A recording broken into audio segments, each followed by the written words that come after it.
प्रथम news channel.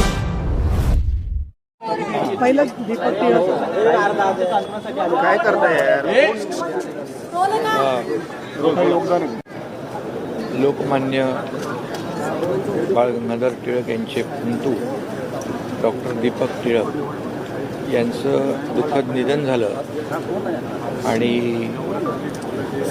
ही अतिशय दुःखद घटना आमच्या सर्वांसाठीच आहे आणि त्यांच्या दुःखामध्ये आम्ही सहभागी आहोत। डॉक्टर दीपक टिळक यांना मी भावपूर्ण श्रद्धांजली अर्पित करतो। खरं म्हणजे संपादक, पत्रकार, केसरीकार म्हणून त्यांनी काम पाहिलं आणि स्वातंत्र्यपूर्व काळात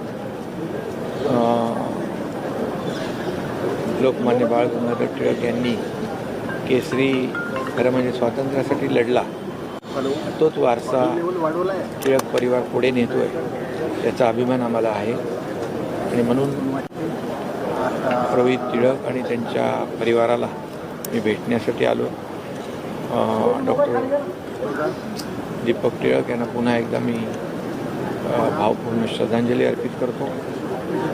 खरं म्हणजे त्यांच्या जाण्याने एक पत्रकारिता, साहित्यिक आणि मराठी संस्कृती यामध्ये पोकळी निर्माण झालेली आहे आणि खऱ्या अर्थाने ईश्वर त्यांच्या कुटुंबियांना हे दुःख पचवण्याची शक्ती देव ही ईश्वरचरणी प्रार्थना करतो।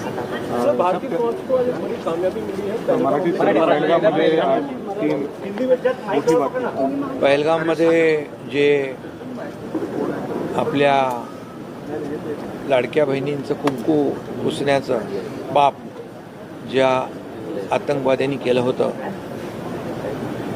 आणि ऑपरेशन सिंदूरच्या माध्यमातून देशाचे प्रधानमंत्री नरेंद्र मोदीजी आणि आपलं भारतीय सैन्य दल यांनी पाकिस्तानला जशाच तसं उत्तर दिलं, ईट का जवाब पत्थर से, खून का बदला खून से, आणि म्हणाले होते की गोली का जवाब मिसाईल से देंगे तो गोलों से देंगे।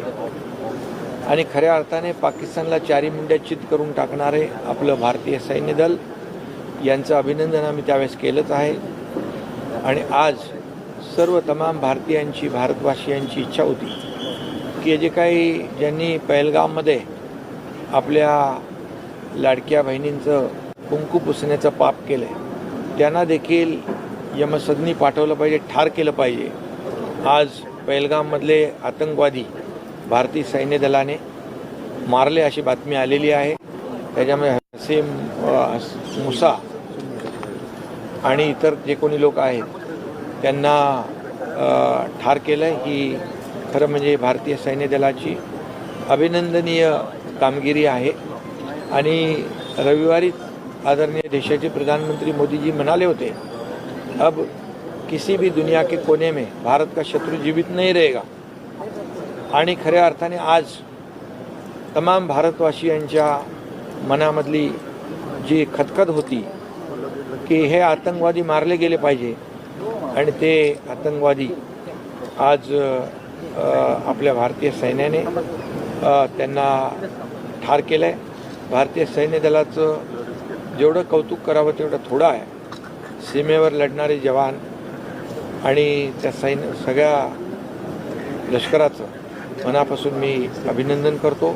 ऑपरेशन सिंदूरचंही अभिनंदन करतो आणि मला वाटतं हे ऑपरेशन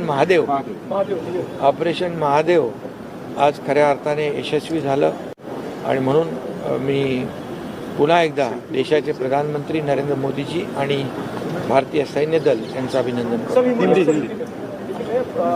आज पहलगाम में जो हमला हुआ था, हमारे बहनों का सिंदूर मिटाने का पाप जिन आतंकवादियों ने किया था, और उसी के जवाब में आदरणीय प्रधानमंत्री जी ने ऑपरेशन सिंदूर के माध्यम से पाकिस्तान को करारा जवाब दिया था। ईट का जवाब पत्थर से, खून का बदला खून से और गोली का जवाब तोप गोलों से देने का जो ऐलान किया था उसे ऑपरेशन सिंदूर ने कामयाब किया है। सभी ने, भारतीय सेना, भारतीय लश्कर और हमारे प्रधानमंत्री, उनका अभिनंदन किया था और अभी पूरे भारतवासियों की मंशा थी, इच्छा थी, जिन्होंने ये कांड किया है हमारे पहलगाम में हमारे बहनों को सिंदूर उजाड़ने का, उनको जो आतंकवादी है उनको भी उनका खात्मा करना, उनको ख़त्म करना, ये आज शायद ये बड़ा काम हमारे भारतीय सैनिकों ने किया है ऑपरेशन महादेव के माध्यम से। इसलिए मैं भारतीय सेना का अभिनंदन करता हूं और उनके शौर्य का गौरव भी करता हूं, और ये हमारे पूरे भारतवासियों के लिए अभिमान की बात है, फ़ख्र की बात है, गर्व की बात है। और इसलिए मैं देश के प्रधानमंत्री नरेंद्र मोदी जी का भी अभिनंदन करता हूं, क्योंकि उन्होंने पाकिस्तान को सही जवाब दिया है, करारा जवाब दिया है, और उन्होंने कहा था कि भारत का शत्रु दुनिया के कोई भी कोने में जीवित नहीं रहेगा।